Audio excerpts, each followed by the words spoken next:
शिव पुराण 7वां अध्याय। श्रोताओं द्वारा पालन किए जाने वाले नियम। सूत जी बोले, शौनक, शिव पुराण सुनने का व्रत लेने वाले पुरुषों के लिए जो नियम है उन्हें भक्तिपूर्वक सुनो। शिव पुराण की पुण्यमय कथा नियम पूर्वक सुनने से बिना किसी विघ्न बाधा के उत्तम फल की प्राप्ति होती है। दीक्षा रहित मनुष्य को कथा सुनने का अधिकार नहीं है। अतः पहले वक्ता से दीक्षा ग्रहण करनी चाहिए। नियम पूर्वक कथा सुनने वाले मनुष्य को ब्रह्मचर्य का अच्छी तरह से पालन करना चाहिए। उसे भूमि पर सोना चाहिए, पत्तल में खाना चाहिए तथा कथा समाप्त होने पर ही अन्न ग्रहण करना चाहिए। समर्थ मनुष्य को शुद्ध भाव से शिव पुराण की कथा की समाप्ति तक उपवास रखना चाहिए और एक ही बार भोजन करना चाहिए। गरिष्ठ अन्न, दाल, जला अन्न, सेम, मसूर तथा बासी अन्न नहीं खाना चाहिए। जिसने कथा का व्रत ले रखा हो उसे प्याज, लहसुन, हींग, गाजर, मादक वस्तु तथा आमिष कही जाने वाली वस्तुओं को त्याग देना चाहिए। ऐसा मनुष्य प्रतिदिन सत्य, शौच, दया, मौन, सरलता, विनय तथा हार्दिक उदारता आदि सद्गुणों को अपनाए तथा साधु संतों की निंदा का त्याग कर नियम पूर्वक कथा सुने। सकाम मनुष्य इस कथा के प्रभाव से अपनी अभीष्ट कामना प्राप्त करता है और निष्काम मोक्ष प्राप्त करता है।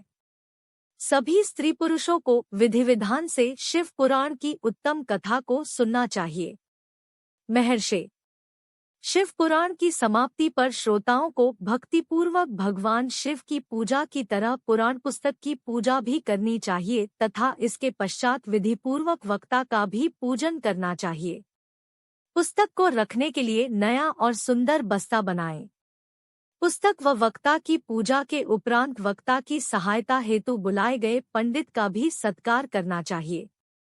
कथा में पधारे अन्य ब्राह्मणों को भी अन्नधन का दान दें। गीत, वाद्य और नृत्य से उत्सव को महान बनाएं। विरक्त मनुष्य को कथा समाप्ति पर गीता का पाठ करना चाहिए तथा गृहस्थ को श्रवण कर्म की शांति हेतु होम करना चाहिए। होम रुद्र संहिता के श्लोकों द्वारा अथवा गायत्री मंत्र के द्वारा करें। यदि हवन करने में असमर्थ हो तो भक्तिपूर्वक शिव सहस्रनाम का पाठ करें। कथा श्रवण संबंधी व्रत की पूर्णता के लिए शहद से बनी खीर का भोजन 11 ब्राह्मणों को कराकर उन्हें दक्षिणा दे।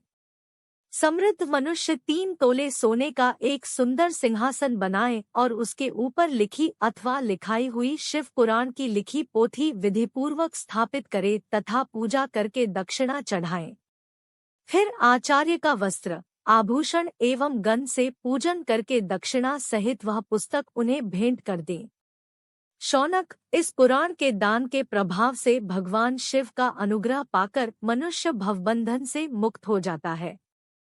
शिव पुराण को विधिपूर्वक संपन्न करने पर यह संपूर्ण फल देता है तथा भोग और मोक्ष प्रदान करता है।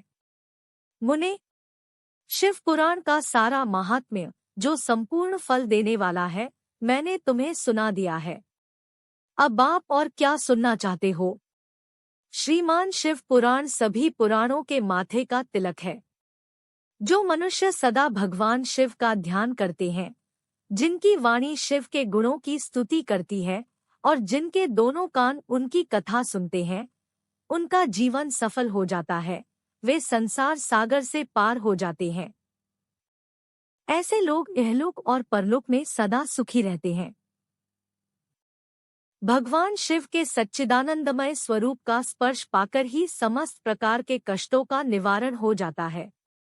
उनकी महिमा जगत के बाहर और भीतर दोनों जगह विद्यमान है। उन अनंत आनंदरूप परम शिव की मैं शरण लेता हूँ।